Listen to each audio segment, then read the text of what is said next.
On Saturday morning, September 15th, the team of 12 volunteer drivers gathered at the restaurant and loaded their gear.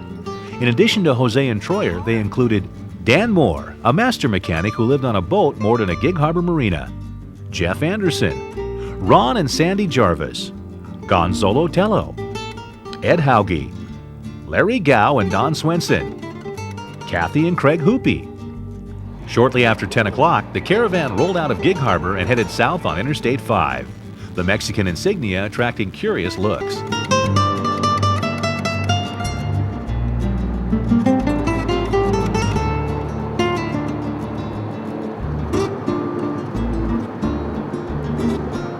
one of them kind of ran up there rapidly and put a foot down on the boundary, and they both just kind of... The caravan needed to be at Nogales in 2 days, so they could keep an appointment with an official from Ayutla on his way north to help with any problems that might come up getting the vehicles across the border. But heavy traffic in Portland put them behind schedule right away. Even when the roads were clear, they couldn't make good time. The ambulance had just been tuned up, but it wasn't running right, and its top speed was just 55 miles an hour. The ambulance crew, Dan, Jeff, and Gonzo, had to coax it up hills and constantly keep an eye on the temperature gauge. To make up time, they decided to keep driving through the night rather than stopping in a motel as they originally planned. After 24 straight hours of driving, they had made it through Oregon and the length of California. They passed through Los Angeles in mid-morning and headed east across the desert. Everybody was exhausted, but it seemed like a waste of time to stop. Chances were nobody would be able to sleep in the daytime anyway, and stopping would mean they'd miss their appointment at the border with the official from Ayutla. They kept going. Suddenly, out of nowhere, the weather changed. Check that out. We got a funnel cloud or tornado forming. We're going to pull up here and see if it actually turns into something. We'll be able to get away. We got a police car that goes fast. We're doing our best to get out of the way of the storm. We got lightning, rainbows, and funnel clouds all in one place. It's pretty cool. But as you can see, we're rookies when it comes to driving around in the desert.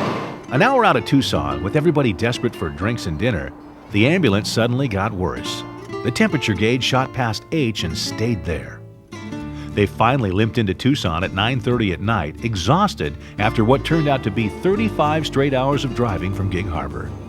Even with the marathon 1,200-mile drive they just completed, they still were not even halfway to Ayutla. The next morning, Moore, the mechanic, bought a new fan, thermostat, and fan clutch at a parts store, and with a set of emergency tools he had brought with him, tore into the ambulance in the hotel parking lot. After an hour of work, he pronounced the ambulance cured and ready to head for the border. When we got to Nogales, we ran into some problems going through the border.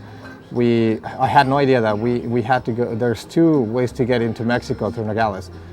We skipped the one we were supposed to go into, so we went into Mexico, and we had to go back to the United States because we didn't finish on paperwork that we had to do. That was the release of the vehicles through some stations they have up here, and they take the license plates. And so after that, we went through the Las Mariposas. That was the exit we were supposed to enter to Mexico. We had all the paperwork, and once we got all the paperwork ready to go and all the missing papers that we had to do, we were on the way to Mexico, Ayutla, Jalisco. So we were really happy that everything turned out. Some trouble, but we were ready on our way to Ayutla. But Ayutla was a long way ahead, and the ambulance still was not working right. And there was another deadline. The Ayutla official explained that the entire town had organized a festival in their honor on Thursday, with a special celebration dinner, mariachi bands, and a ceremony. That gave them 3 days. 10 hours driving from the border, and they at last hit the Pacific Ocean, exhausted. Roughly 2,000 miles down and 1,000 still to go. After tacos and beer at a late-night taco place, they agreed to treat themselves to a late start in the morning. 2 days of moderately hard driving should still put them at Ayutla in time for the festival planned in their honor. But the ambulance had other ideas. It still was overheating. Moore, the mechanic, said it needed a tune-up. In Guaymas, they spotted a Ford garage and pulled in for repairs. Well, after we left Tucson, where we got the fan in and it stopped overheating, it was running, but not good. We knew we had to get it squared away, and I was pretty sure it just needed some spark plugs. And we were looking for a competent garage. Unfortunately, in Guaymas, we found a Ford garage, pulled in there. They took care of everything. It went great. Everything was fine after that. As far as driving it, it's like you're straight up and down. It's not comfortable, and the air conditioning quits going uphill because of the lack of vacuum to the system. So you die on the way up hills and cool off on the way down the hills. It was all right. After that, we had a good time. We snuck a few beers in one day, got in trouble, but other than that, we were okay. The tune-up would take several hours. After much discussion, the teams decided to split up. 2 of the police cars and the support van will go ahead to Culiacan with Jose. Troyer, Ed Hauge, Gonzo, Jeff, and more would wait out the repairs and try to catch up. How's it running? Perfect. Nice. Fast. Like a Maserati. Jose and half the team spent the night in a hotel in Culiacan while the ambulance crew inched forward. The accommodations were first-rate, but no one was relaxed. They were afraid that by the time the ambulance crew got to Culiacan, they would be too exhausted to keep going. It appeared to be impossible to get to Ayutla in time.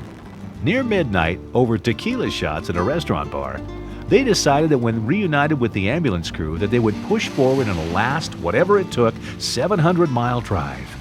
The all-out assault would mean passing up a much-anticipated rest stop at the beach in Mazatlan, but it's a sacrifice that all agreed they were willing to make in order to get to the celebration on time.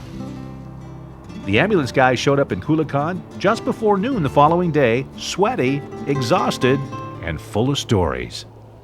Well, we did have some problems with the paramedic rig. It was something that would have been easily fixed at home.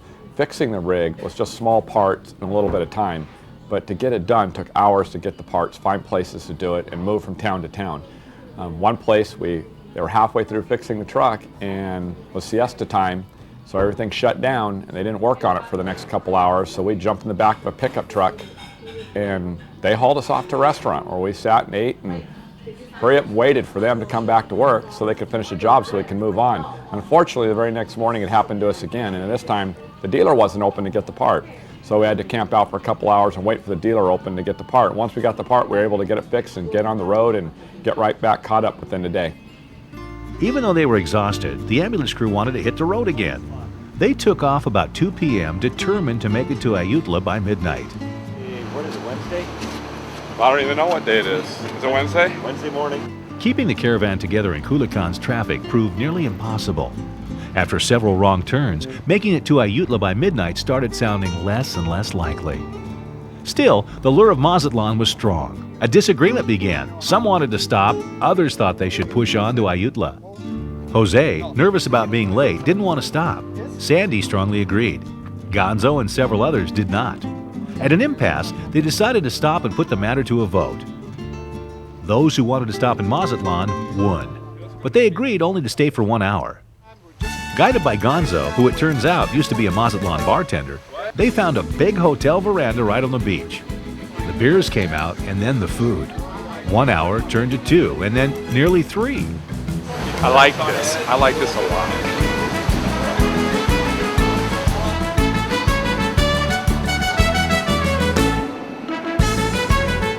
The trip to Mazatlan, well worth it. Everyone's rested, everyone's got their second win, and now we press on to Ayutla and big party for tomorrow.